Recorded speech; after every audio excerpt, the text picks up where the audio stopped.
Hey everybody, this is Frank, and we're back. I know we missed a couple days, but had some things going on. I'll let you know first. Pray for my mom. She is presently with breast cancer. We have to go see a heart doctor later today, and she's gonna have surgery either a week or two from now for the breast surgery. So try to get that cancer taken care of. In news today, we found out that Brandon Inge is now a Pirate. I've heard this ballyhooed, booed, and pretty much, praised, plus and minus. But let me talk about him a little bit. The Brandon Inge signing is a good signing, and here's why. It's not just that you get a guy to back up Pedro Alvarez that may or may not even be worth thinking about. What you do get is a guy who showed last year and has showed over his career in Detroit that he's, one, able to come up in the clutch and be able to play very well. Then you also have to worry about, we also have this ability to be multi-positional. He signed as a third baseman for what most people would think. But the guy also has experience behind the plate, has played other positions in the infield and outfield. So the guy can do pretty much anything you ask him to do. The great thing is, if you think about it, you have two great catchers. Well, that's up for debate for most Pirate fans, in Russell Martin and Michael McHenry. Martin, I think, is a great catcher and has been for several years. McHenry, hey, the Fort has proven himself. Last year had a little struggle toward the end, but you know what? The Fort is a great catcher. At least in my mind. He's not Jason Kendall, but you know what? He's pretty darn good. But Inge gives you an ability late in the game to do multi-things. You don't have to be afraid of saying, hey, you know what? I can bat McHenry late or I can bat Martin late, because I still got Inge sitting on that bench, and that can help. So I think it's a good signing. I really do. I just think that Inge will help things. People say, well, he probably won't even make the team. I think he will. I hate to say it. I like Josh Harrison, but I think Inge's flexibility, if he can play, if he's still playing well, I think is a better signing. Let's talk about somebody else. Kyle Lohse. The Cardinals say, hey, we're not signing him. And a handful of teams, the Angels, Red Sox, Mets included, have all said they're not going to sign him. I thought about this, and I know Pirate fans will look at me and go, well, that's crazy. Now we have Liriano. But think about this. You have AJ, who is a legitimate number one guy. We proved that last year. The guy won 16 games. First time any Pirates won 16 since the 90s.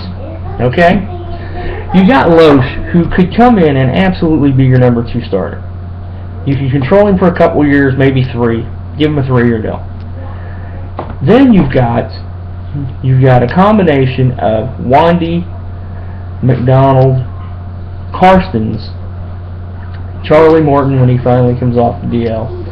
And then you've got these new guys, Locke McPherson and several others, that can come up from the minor leagues. Talion continue to be in that part. But think about it. You don't put any pressure on those guys as a 3-starter, 4-starter, or 5-starter. And that makes it that much easier for them. I think if the Pirates want to be daring, do not get Lohse, make him your 2-starter. I don't know. Draft compensation, you wouldn't lose your first pick either, because you have the 8th pick, so it's protected. So you'd lose your 2nd round pick. I kind of like that idea.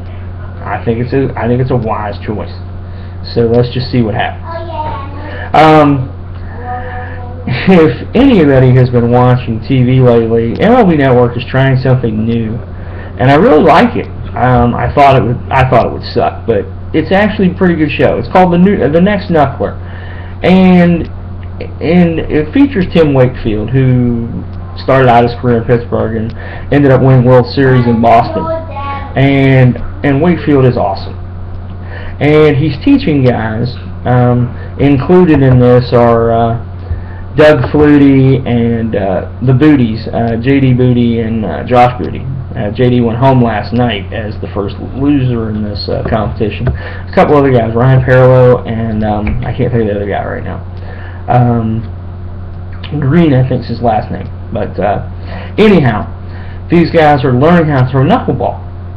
Now, I would love to see the Necros be involved at some point, and even Charlie Huff to be involved in this at some point. Last night they had R.A. Dickey on, and Kevin Millar is Wakefield's partner in this competition as far as host, and I think that was a good choice. Millar's hilarious. The guy's a great guy anyway, and besides doing my favorite show, Intentional Talk,